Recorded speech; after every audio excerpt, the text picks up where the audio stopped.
دنیا میں مجھے جو بھی ملا جتنا ملا ہے، دنیا میں مجھے جو بھی ملا جتنا ملا ہے، سب کچھ یہ میری ماں کی دعاؤں کا صلہ ہے، سب کچھ یہ میری ماں کی دعاؤں کا صلہ ہے۔ انسان کے لیے جو وجود اور وسیلہ بنے ہیں، ان کے احسان کی اللہ نے قرآن مجید میں بڑی تاکید فرمائی۔ تو انسان کا دنیا میں آنے کے لیے وجود کون بنتے ہیں، سبب کون ہوتے ہیں، وسیلہ کون بنتے ہیں، ذریعہ کون بنتے ہیں؟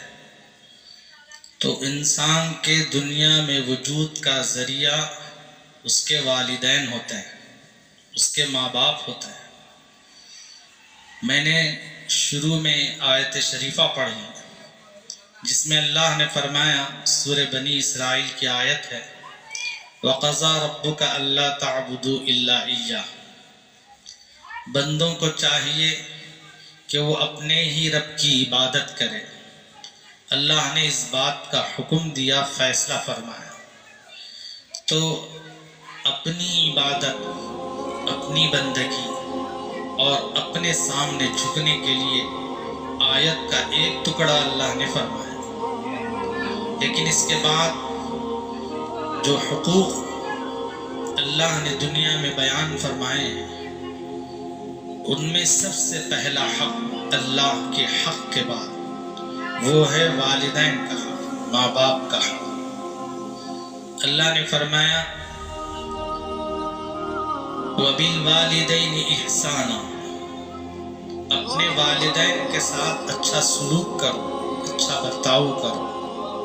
آگے کہا، إِمَّا يَبْلُغَنَّ عِنْدَكَ الْكِبَرَ أَحَدُهُمَا أَوْ كِلَاهُمَا، والدین میں سے کوئی ایک بوڑھے ہو جائیں، بڑھاپے کی عمر کو پہنچ جائیں، یا دونوں کے دونوں بڑھاپے کی عمر کو پہنچ جائیں، تو حسن سلوک کا سب سے پہلا ادب، سب سے پہلا اخلاق وہ یہ ہے کہ فَلَا تَقُلْ لَهُمَا اُفٍّ، اپنے والدین کے سامنے اف بھی نہ کہو۔ اف کا کیا مطلب ہے؟ یعنی ان کے سامنے ادب سے رہو، ان کو نام سے نہ پکارو، ان کو برا بھلا نہ کہو، ان کے ساتھ بدتمیزی نہ کرو، بد اخلاقی سے پیش نہ آؤ اور برے کردار سے پیش نہ آؤ۔ یہ ادب کون سکھا رہا ہے؟ یہ ادب اللہ سکھا رہا ہے، جس نے اس کائنات کو پیدا کیا، جس نے زمین و آسمان کو پیدا کیا۔ وہ انسان کو اس بات کا احساس دلا رہا ہے، انسان کو اس بات کا ادب بتا رہا ہے، اخلاق بتا رہا ہے کہ تمہیں زندگی گزارنا ہو تو سب سے پہلے میری عبادت کے بعد جو حق بنتا ہے وہ اپنے والدین کا بنتا ہے۔ ان کے ساتھ تم اچھا سلوک کرو، بوڑھاپے کو پہنچ جائیں تو اف بھی نہ کہو۔ وَلَا تَنْهَرْهُمَا، ان کو جھڑکو بھی نہیں۔ وَقُلْ لَهُمَا قَوْلًا كَرِيمًا، بلکہ ان کے سامنے ادب سے بات کرو، قولاً کریما، نرمی سے بات کرو۔ ہم نے بہت سوں کو دیکھا ہے، بچے جب بڑے ہو جاتے ہیں تو ماں باپ کو اپنے کیئر میں ہی نہیں لاتے، یعنی ان کو کچھ سمجھتے ہی نہیں، معمولی چیز سمجھتے ہیں۔ لیکن اللہ نے کہا، وَقُلْ لَهُمَا قَوْلًا كَرِيمًا، ان کے سامنے نرمی سے بات کرو۔ ماں باپ کا بھی ایک حق بنتا ہے، وہ یہ ہے اپنے والدین کے لیے۔ حضرت مولانا پیر ذوالفقار نقشبندی دامت برکاتہم العالیہ نے اپنے خطاب میں کہا ہے، بچے جب چھوٹے ہوتے ہیں، 5 سال کے، 6-7 سال کے، 10 سال کی عمر میں، اس وقت میں ان بچوں کی عمر غلامی کی رہتی ہے۔ مطلب بچوں کو آپ فلاں کام کرو تو کریں گے، فلاں چیز لے آؤ حکم دیں گے لے آئیں گے، اور جس چیز کا بھی تم ان کو حکم دو وہ آسانی سے بات کو مان لیں گے، تسلیم کر لیں، انکار نہیں کریں گے۔ کب؟ 10 سال کی عمر تک، 7 سال کی عمر تک بچے ماں باپ کے غلام ہوتے ہیں۔ اٹھو بولے تو اٹھیں گے، بیٹھو بولے تو بیٹھیں گے، لاؤ بولے تو لائیں گے، کرو بولے تو کریں۔ یہ بچوں کا ایک مزاج ہے۔ جیسے ہی بچے 10 سے 15 سال کی عمر میں، یہ وہ عمر ہوتی ہے جن میں بچوں کو اگر ماں باپ کسی بات کا حکم دیتے ہیں تو اس وقت میں بچے سوچتے ہیں کہ مجھے یہ کام کرنا ہے یا نہیں کرنا، مجھے ان کی بات کو ماننا ہے یا نہیں ماننا ہے۔ بچہ سوچتا ہے، پھر اس کو سمجھ میں آئے تو کرتا ہے، سمجھ میں نہیں آئے تو نہیں کرتا۔ اب جب 20 سال کی عمر کے ہو جاتے ہیں تو اس وقت میں اب بچے اگر ماں باپ صحیح تربیت کیے ہوں، ان کو اچھے اخلاق سکھائے ہوں، اچھے آداب بتائے ہوں اور دین کا مزاج ان میں بنایا ہو، تو ایسی صورت میں بچے ماں باپ کے ہوتے ہیں۔ اگر ان کو دین نہیں سکھایا، اخلاق نہیں سکھایا، کردار نہیں بتائے، صحیح تعلیم نہیں دیے، تو ایسی صورت میں بچے ماں باپ کے ہاتھ سے نکل جاتے ہیں۔ یا تو ماں باپ کے ہوتے ہیں یا ماں باپ کے ہاتھ سے نکل جاتے ہیں۔ اب ایسی صورت میں علماء فرماتے ہیں بچوں کو اپنا بنانا ہے تو یہاں والدین کا یہ کردار ہونا چاہیے کہ وہ اپنے آپ کو والد نہ سمجھے، باپ کے درجے سے ہٹ جائیں، اب دوست کے درجے میں آ جائیں۔ بچوں کے لیے کیا بن جائیں؟ دوست بن جائیں۔ اب جب باپ بچے کے لیے دوست بن جاتے ہیں تو ایسی صورت میں بچہ اپنی ہر چیز اچھی ہو یا بری ہو باپ سے شیئر کرتا ہے، باپ سے چھپاتا نہیں، باپ کے سامنے جھجکتا نہیں۔ اب ایسی صورت میں جب بچہ شیئر کرتا ہے تو اس کی ہم کس اعتبار سے تربیت کرنا مناسب ہے، آسان ہو جاتا ہے، اور کس اعتبار سے اس کو تکلیف ہے، کس اعتبار سے اس کو سمجھانا ہے۔ والدین کو سمجھانا اور اس کو اپنے مزاج میں رکھنا آسان ہو جاتا ہے، لیکن ایسی صورت میں بھی ہم والد کا اگر کردار کریں، میں باپ ہوں تو میرا بیٹا ہے، میں جیسا کہوں گا ویسا سننا تجھے پڑے گا، اگر اس طرح کا مزاج اگر ہم پیدا کریں گے تو ایسی صورت میں بچے ماں باپ کے ہاتھ سے نکل جائیں، کبھی والدین سے محبت نہیں کریں، والدین کو تو اپنا بوجھ سمجھیں۔ اور یہی ہو رہا ہے آج کل کہ اولاد اپنے والدین کو بوجھ سمجھتی ہے۔ کیوں سمجھتی ہے؟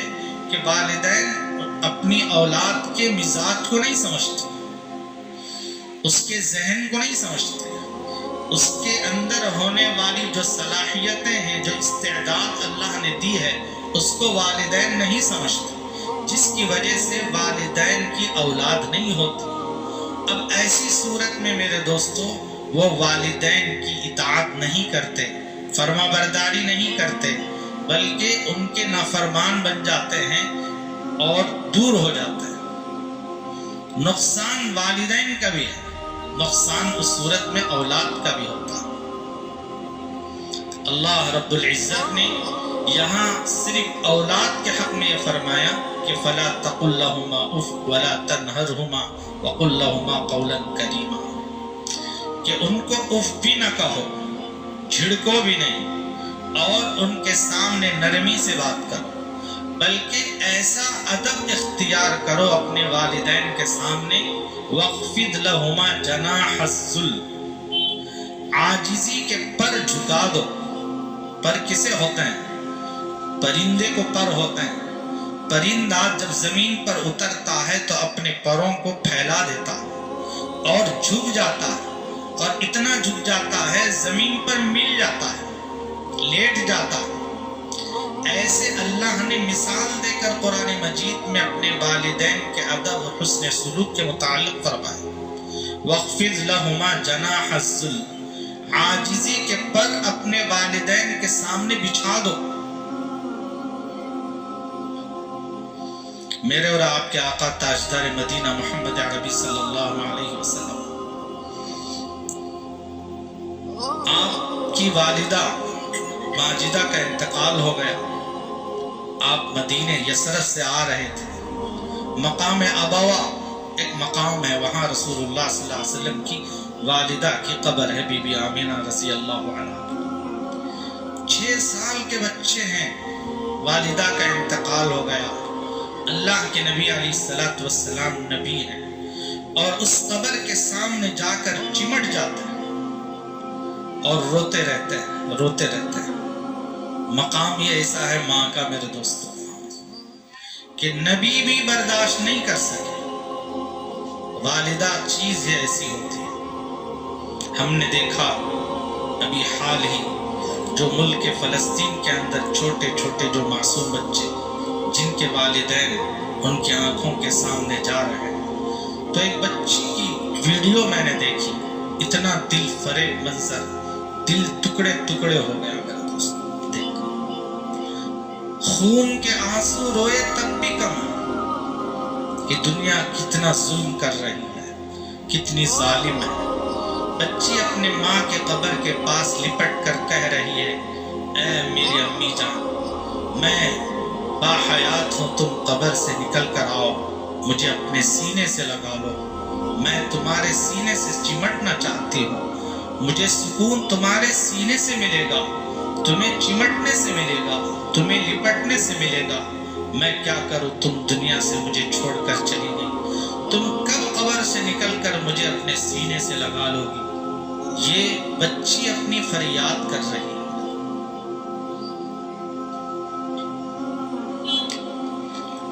معصوم بچی ایک چھوٹے سے جانور بلی سے کہہ رہی ہے، اے جانور، تو جب ہم مر جاتے ہیں تو تو ہمیں مردار کو کھانے آتی۔ میں کہہ رہی ہوں، چھوٹی بچی عربی کے الفاظ میں کہتی، میں کہہ رہی ہوں تو ہمیں کھانے نہیں آ، بلکہ جو زمین پر جہاں کہیں ٹکڑے پڑے ہوتے ہیں اس کو کھا لے۔ بلکہ میں تو یہ کہتی ہوں کہ ہم مر جائیں تو بھی ہمارے ساتھ مر جا، ہمارے مردار جسم کو مت کھا۔ بچوں میں موت کے الفاظ ہم سن رہے ہیں، ہمیں موت سے اتنا ڈر لگتا ہے، اتنا خوف آتا ہے کہ ہم کہہ بھی نہیں سکتے۔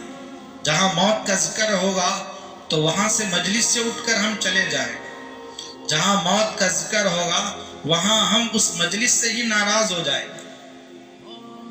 لیکن معصوم بچوں کی زبانوں پر موت کا ایسا ذکر ہے کہ ان کے لیے ایک میٹھی شہد جیسی چیز ہے۔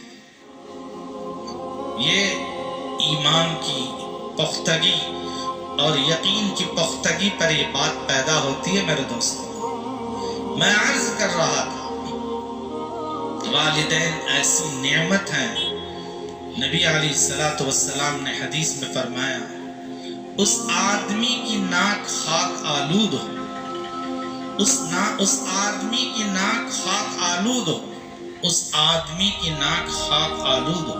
3 مرتبہ اللہ کے نبی علیہ السلام نے کہا کہ صحابی نے کہا، میں یا رسول اللہ، کس کی ناک خاک آلود ہو، کس کی ناک مٹی میں مل جائے؟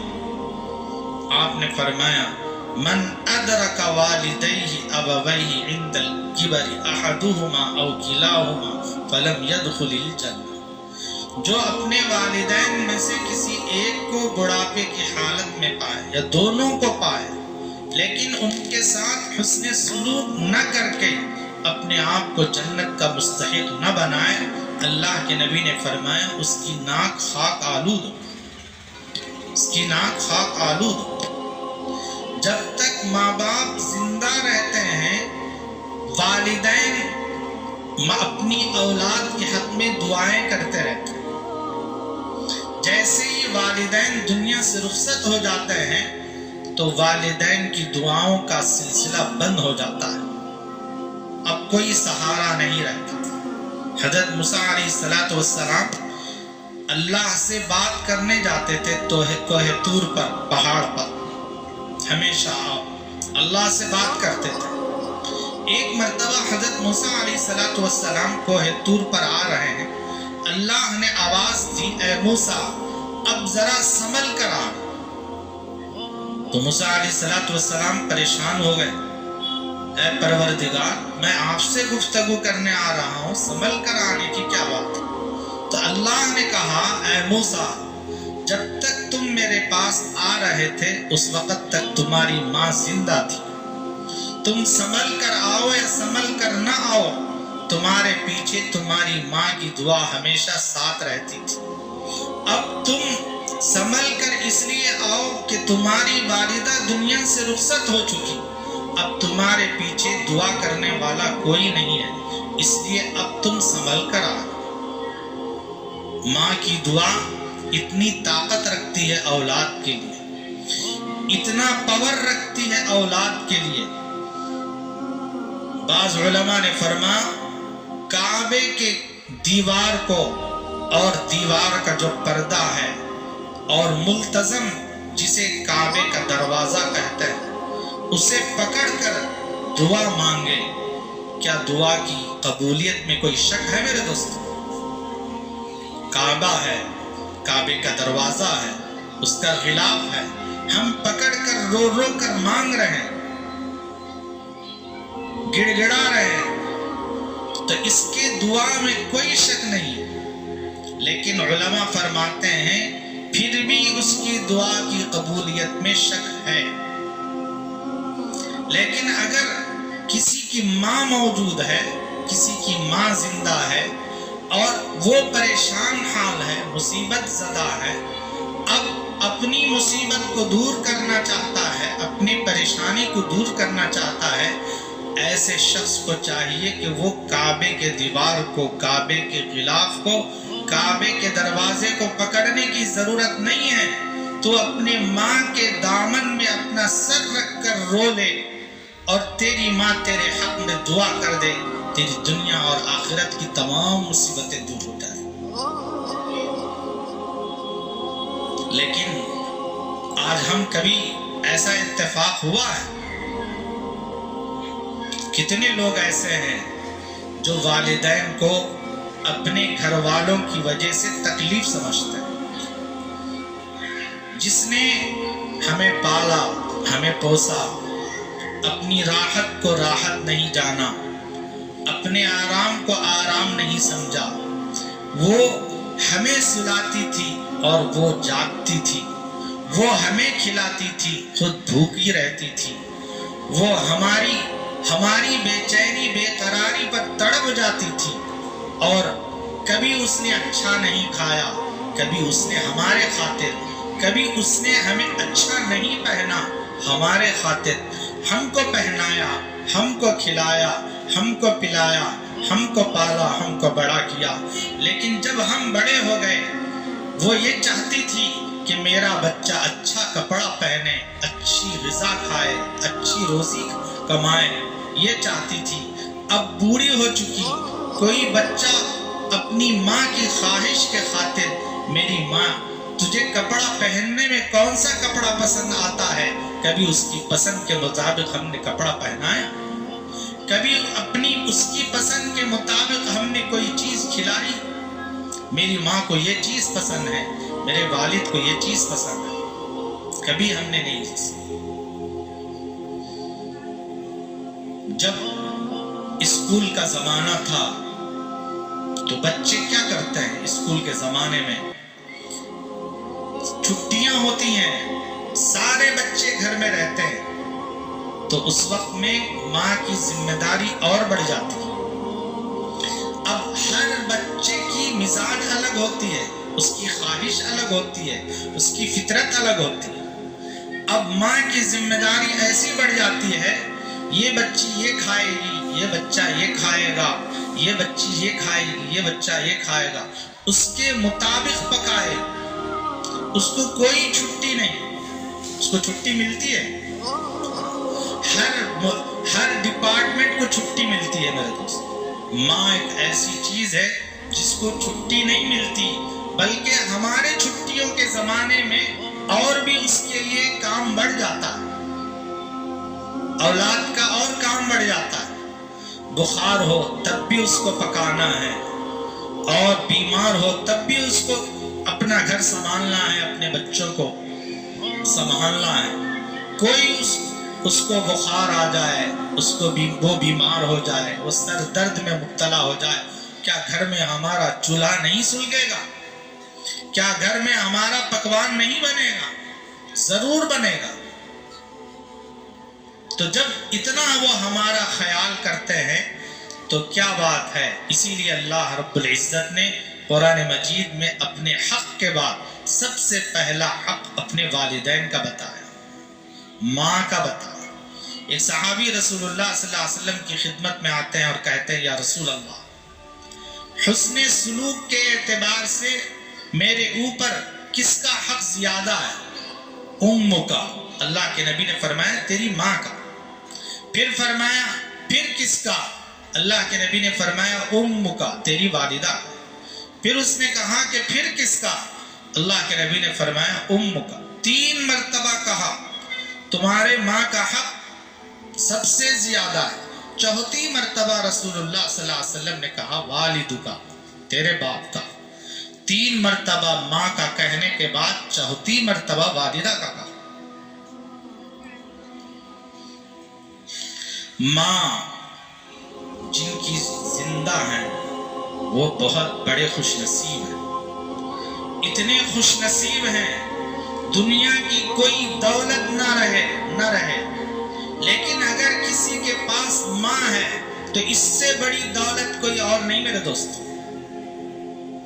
ہم جس مقام میں بھی پہنچتے ہیں، چاہے آدمی کلیکٹر بنے، انجینئر بنے، پروفیسر بنے، دنیا کا کوئی عہدہ حاصل کر لے، ان تمام عہدوں کے پیچھے اگر کسی کی دعا ہے، کسی کی تربیت کا اثر ہے تو وہ اپنی والدہ کی تربیت کا اثر ہے. دنیا کے بننے اور دنیا کے عہدوں میں بھی آدمی اپنی ماں کے بغیر بڑا نہیں ہو سکتا. اسی طرح دین کے اعتبار سے بھی کوئی حافظ ہو، کوئی عالم ہو، کوئی مفتی ہو، کوئی ولی اللہ ہو، کتنا بڑا قطب ہو، وہ بھی اپنی ماں کی تربیت کے بغیر نہ ولی بن سکتا ہے، نہ قطب بن سکتا ہے، نہ ابدال بن سکتا ہے، نہ کسی مقام کو پہنچ سکتا ہے. بغیر ماں کے کوئی درجہ نہیں انسان کا، آدمی کا کوئی درجہ نہیں، کوئی وقار ہی نہیں. آج سب سے زیادہ اس فتنے کے دور میں جو تکلیف دی جا رہی ہے وہ ہے تو صرف اپنی ماں کو تکلیف دی جا رہی ہے. میں حدیث سے بتاتا ہوں، حدیث جبرائیل ہے. رسول اللہ صلی اللہ علیہ وسلم احادیث میں ایک حدیث کا نام حدیث جبرائیل کا. ایک مرتبہ حضرت جبرائیل علیہ السلام رسول اللہ صلی اللہ علیہ وسلم کی خدمت میں آئے. آدمی کی شکل میں آئے، خوبصورت لباس پہنے ہوئے، سفید لباس ہے، بال بالکل سیاہ، کالے بال، کالی داڑھی، خوبصورت نوجوان کی شکل میں رسول اللہ صلی اللہ علیہ وسلم کی خدمت میں آئے.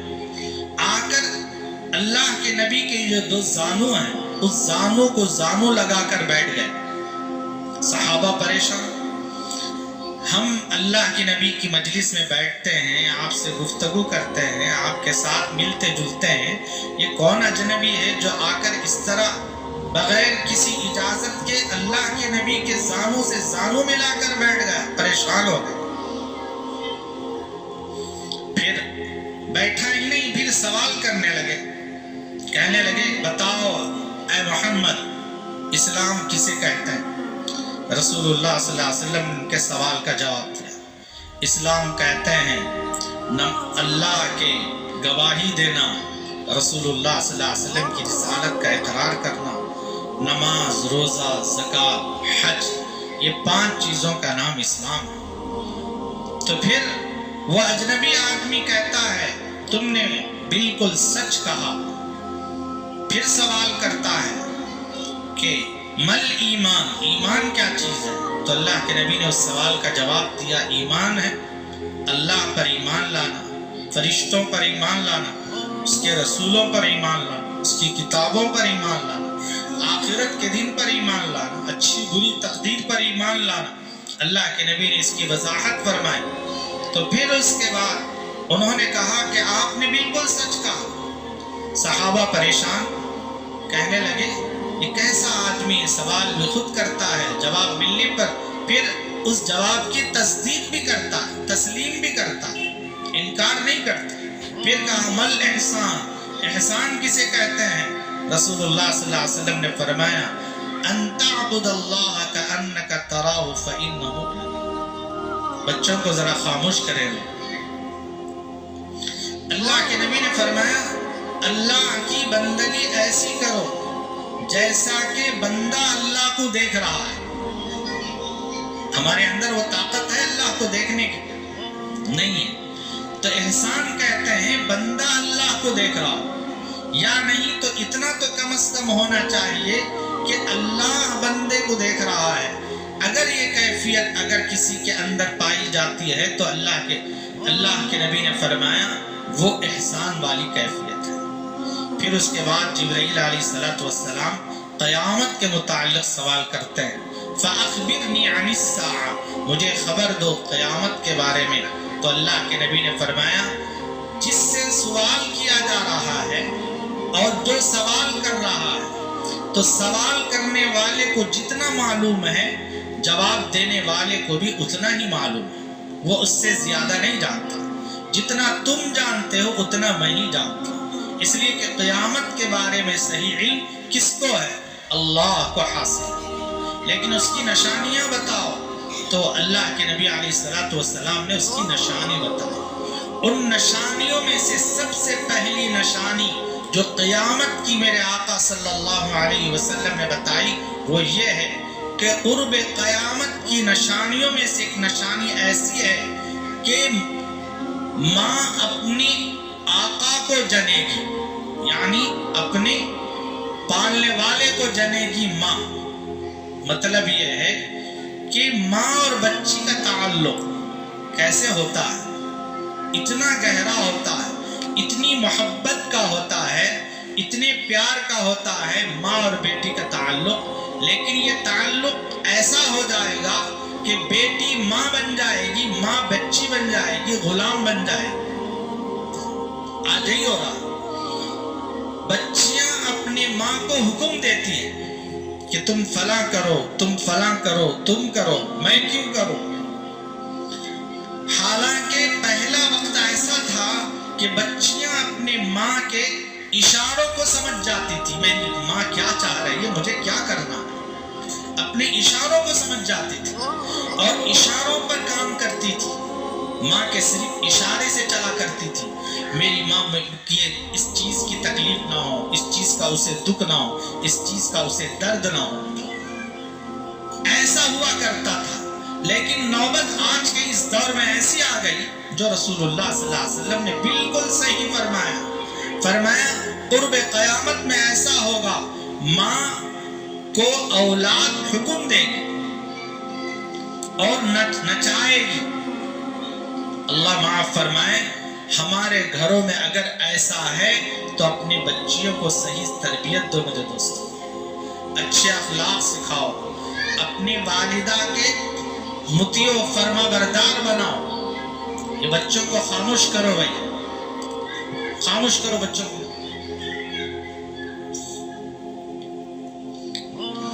تو میں عرض کر رہا تھا تو قیامت کی نشانیوں میں سے ایک نشانی ہے، آج وہ ہماری اپنی آنکھوں کے سامنے اپنے گھروں میں نظر آ رہا ہے. تو ماں اگر اس کو ہم صحیح خدمت کر لیے، اللہ نے یہ نہیں کہا نماز نہ پڑھنے پر، زکوٰۃ نہ دینے پر، حج نہ کرنے پر وہ جنت میں داخل نہیں ہوگا، ایسا نہیں فرمایا. بلکہ فرمایا ماں باپ کی اچھی خدمت اگر کوئی نہیں کرتا ہے تو وہ جنت میں داخل نہیں ہوگا.